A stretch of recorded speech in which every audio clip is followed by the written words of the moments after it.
Tokyo Olympics 2021, naiuwi ni Hidilyn Diaz ang kauna-unahang gold medal ng bansa sa sport na weightlifting. Sa sport na tennis, ang Filipina teen namang si Alex Ayala ang may pinakamataas na ranggo sa Southeast Asia at 3-time Grand Slam winner siya sa karera niya. Habang ang grupong Filipinas, all out din sa katatapos lamang na FIFA Women's World Cup. Ilan lamang yan sa mga kababaihan na patuloy na nagdadala ng pagkilala sa ating bansa. Ngunit sa kabila ng mga tagumpay na nakakamit ng ating mga Filipina athletes, may ilan pa ring nakakaranas ng tinatawag na gender barriers. Someday, yung mga sports na akala natin mahihirap gawin, sila na yung nare-recognize din, na magaling din pala sila sa mga ganitong sports. Actually, lahat naman ang kayang gawin ng lalaki, kaya gawin ng babae. Isa sa mga gender equality objectives ng International Olympic Committee ay maabot ang 50-50 ratio ng kalalakihan at kababaihan sa partisipasyon at leadership sa sport. Ngunit, hindi pa nakakarating ang Pilipinas dito. That's why I'm talking to different NSA to promote their women athletes. There should be an equal number. But if you have 10 male athletes, there should be at least 10 female athletes para equal. And we hope to get to that point. Upang makapunta sa finish line ang mga kababaihan at makapasok sa sports, nakilala namin ang ilan sa mga taong nagpupursiging ipagpatuloy ang kanilang pangarap. Dream big! Dahil sa PFF Women's League, matagumpay na nakapaglaro sa Girls National Football Team ang 18 taong gulang na si Raya Tolentino. Tubong Cebu si Raya at player siya ng grupong Manila Nomads ng PFF League. I think it all started when I got into the U16 national team. I think that's when I first got recognized nationally. Thanks to that, I was invited by Coach Shane to play for Manila Nomads, and in one of the tournaments, I played against the coach of Ateneo, his team, and that's where he scouted me. Aminado siya na kulang pa rin ang mga local sports competition para maipakita ang husay ng mga tubong probinsya kagaya niya. I want the sport to grow here in the country because, there's really talent within the Philippines. We need more support, especially for those in, locally. I feel like we need more support for those local girls, like those in the province, because there's really, we really have talent. Ang tubong Dumaguete na si Coach Aging Rubio, hilig na raw talaga ang sports kahit nung siya'y bata pa lang. I was just an ordinary kid, but I really love to play. So I used to play basketball, track and field, softball, and all other sports. But because of the lack of programs for other sports in the province, napunta ako sa football, which is I'm happy that because ang football yung naging reason bakit nakakuha ako ng sports scholarship sa UST. So nakagraduate ako as a scholar. Para kay Coach Aging, binago ng sports ang buhay niya.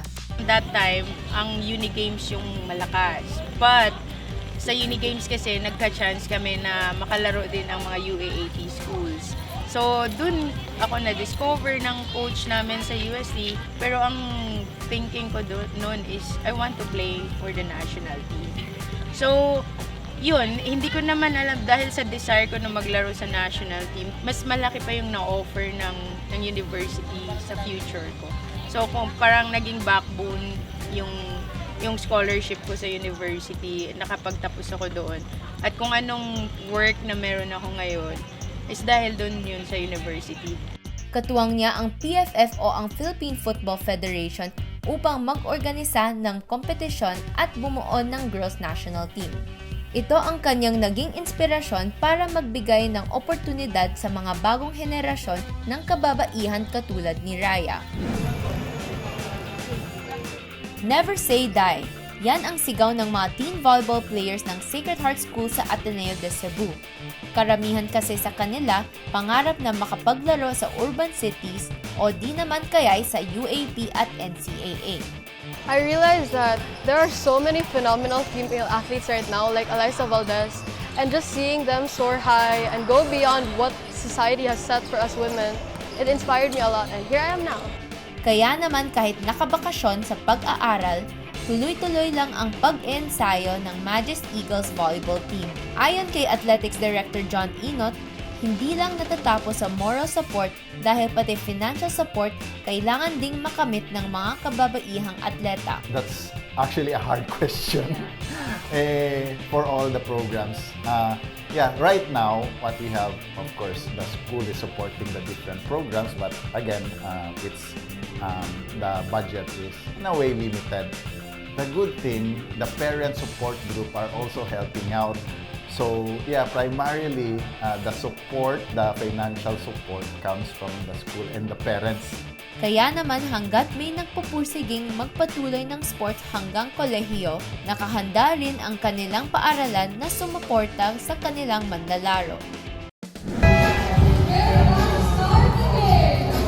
Iba talaga pagdating sa number 1 sport ng Pilipinas. Lahat ay nakikilahok at nag-e-enjoy. Marami kami nakikita mga batang babae na interested matuto ng maraming sports. Isa na doon yung basketball and very enthusiastic sila matuto and makamit ng ibang mga friends.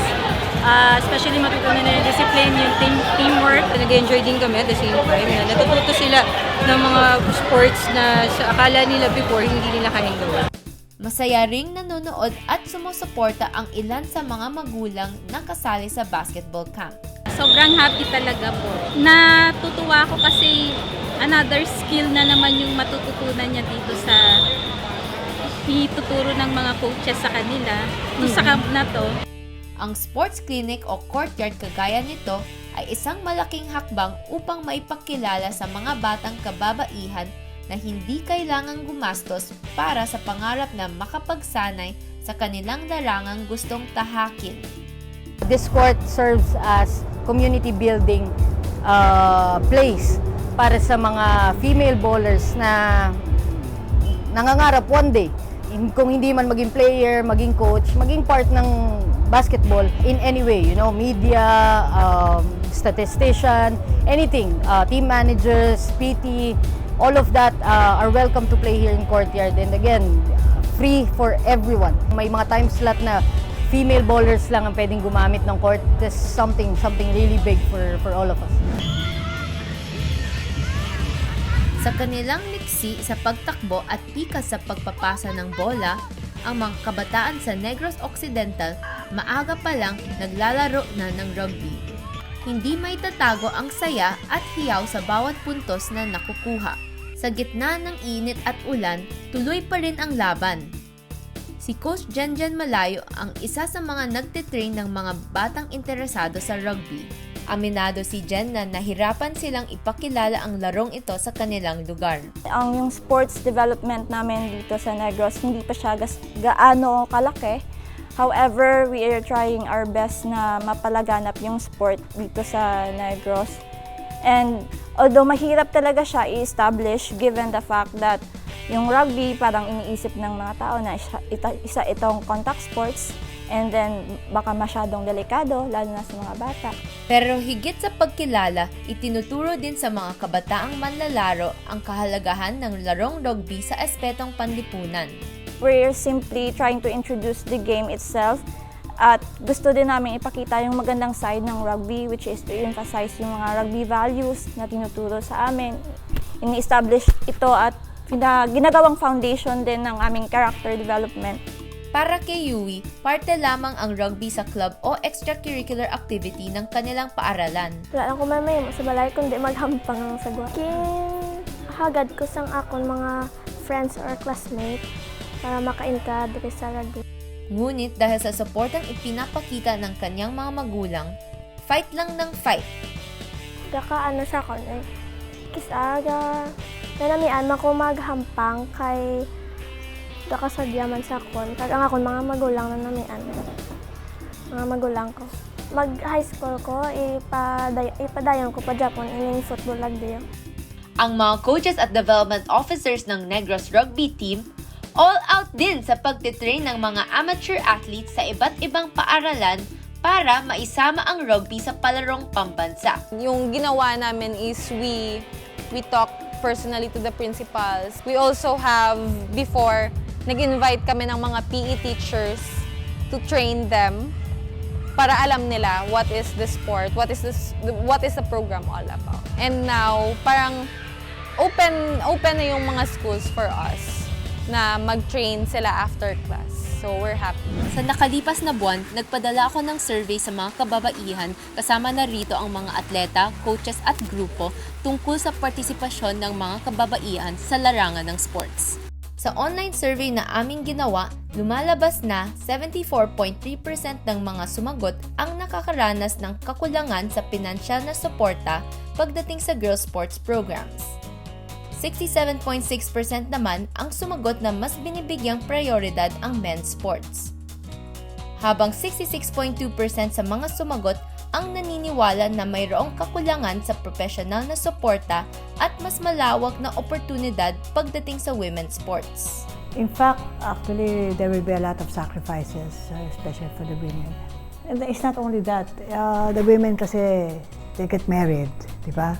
When they get married, do they continue with the sports? And then they have children. What happens to it?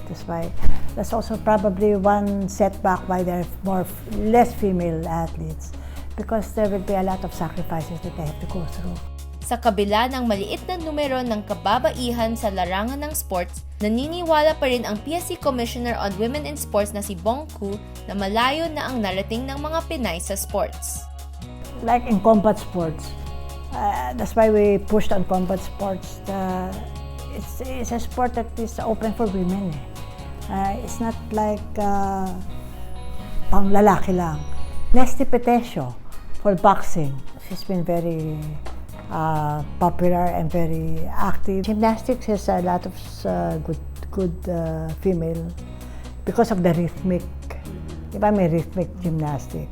Malayo na ang narating natin at mas lalayo pa kung mabibigyan ng malawak na pagkakakilanlan at pagkakataong makipagsabayan kahit sa kalalakihan. Game on! Ako si Bigo and I stand for truth.